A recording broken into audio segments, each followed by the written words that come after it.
Did you have any like takeaways from the objective camera? Because you were kind of going in a direction. I do feel like I cut you off, and I want to kind of hear what you're like. Has that changed the like? One thing I noticed, I was watching, so I think it was Pennebaker. There were documentaries though for the Kennedy administration, in the 60s, and I was watching. One of them was on Max, and I went through and I watched it.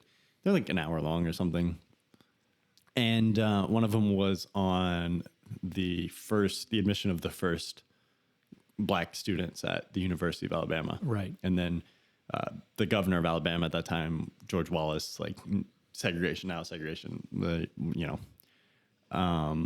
the antithesis of like that, I guess that more civil rights guided like Kennedy train of thought. And you had the filmmakers filming Wallace and then filming more so Robert Kennedy in this case, but it was George Wallace and then Robert Kennedy and John Kennedy in bits and pieces. But one thing I did was I turned to Audrey and I was like, this is so just objective. Yes. In a sense, like, as much as you can, like, obviously you're looking at it and as a viewer, you're going in, especially as a viewer, 60 years later, we're going in and we're looking at this. We know how it turned out. Segregation, obviously not a good period of American history. One of these guys turned out to be extremely, not correct in the eyes of history, at least, as much as you can say that.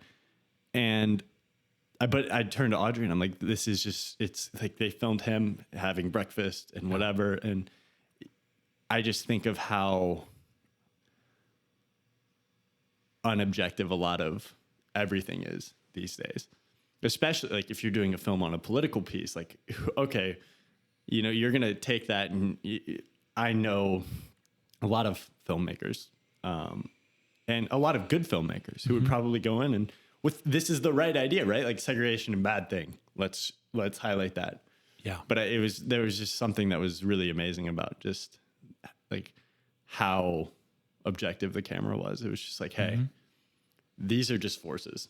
Right. And we're going to observe these forces and trust the viewer to be able to not need to be told that this is bad or this is good. Right. But also that this isn't completely black and white. Like this, real people on all sides with real internal conflicts and external influences. And I just thought it was, I don't know, I just wish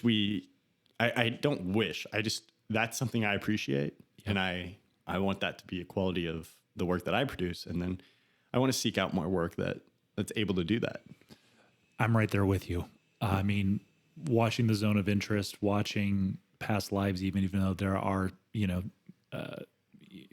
less objective choices made in the storytelling in that film, I do still feel like I just got to be a voyeur in a sense on moments in these people's lives. And, certainly while a wide shot to a medium shot, a close up is I don't mean this in a negative sense. It's going to manipulate my emotions and my understanding of it. It's a narrative screenplay as well. Like, there's things that are decisions that are being made, but exactly. And that happens in The Zone of Interest. It's not like they just set up a camera and like in a cross section of the house and we just watch people, going about their lives. There were definitely choices made, but so much objectivity just watching a scene unfold, a simple moment between a mother and a daughter, or I come up from action movies and Spielberg and like all this like very heavy camera movement, storytelling, cinematography. I mean, like all this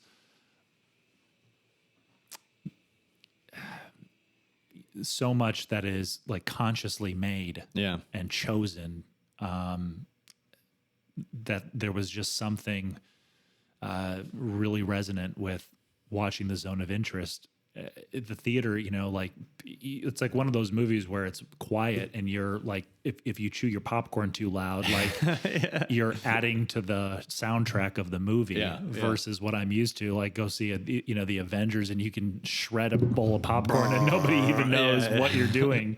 You're having a full-on conversation with somebody right next to you and nobody's even And you know what interests me about that is, you know, everything from the content that I found myself gravitating toward consuming on YouTube, which is sort of like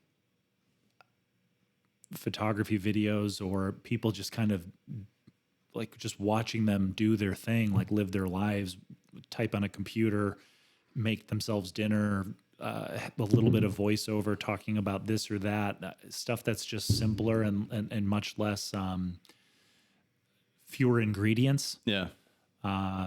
And then just myself and the stuff that I've been exploring on the photography side, making photography videos that are just simply sort of stills video form, but, you know, still images. And then the photos with probably the music being the most prominent ingredient in the sense of how it communicates how you might, how you should be feeling while watching it. I don't recall there really being any music in the zone of interest. I mean, obviously, like the sounds is very a soundtrack. Industrial, yeah, and that was important because there's gunshots going off in the background, trains pulling up into the concentration camp, juxtaposed with the sound of a stream and the sounds of a seemingly "quote unquote" normal family living their lives in this house.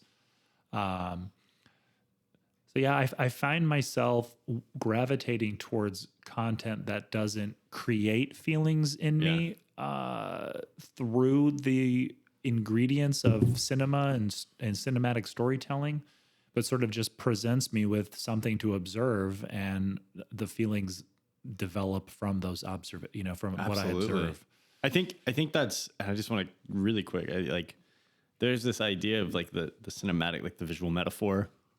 I think that's kind of what cinema is there for in a way. Yeah. Like giving us imagery to explain our lives and our feelings and whatever. And I think that when work is less, hey, I'm going to give you a lecture. Hey, I'm going to teach you.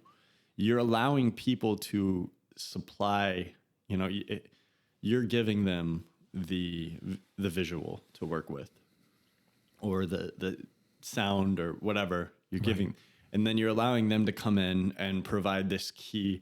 Like you're providing the base of the triangle, and then they're coming in and bringing this lived experience, and providing that third point and everything it connects. And you know, some people have different metaphors for different things, and that does there's no one right visual metaphor. There was a case this week where we did something where we used an icon or something. Yeah. And somebody was like, well, this means this.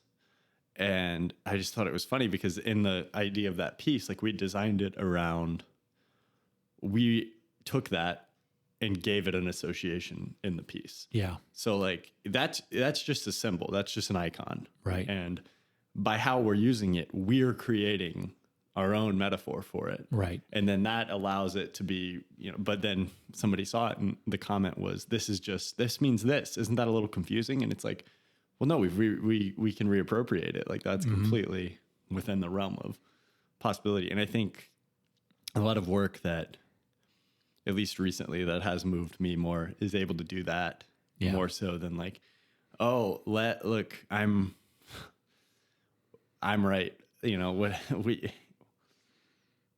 we saw the movie trailer where it was like, I don't write questions, I write answers or something. Yeah. It's like, all right, the ego to think that you've got the answers is pretty astounding. Yep.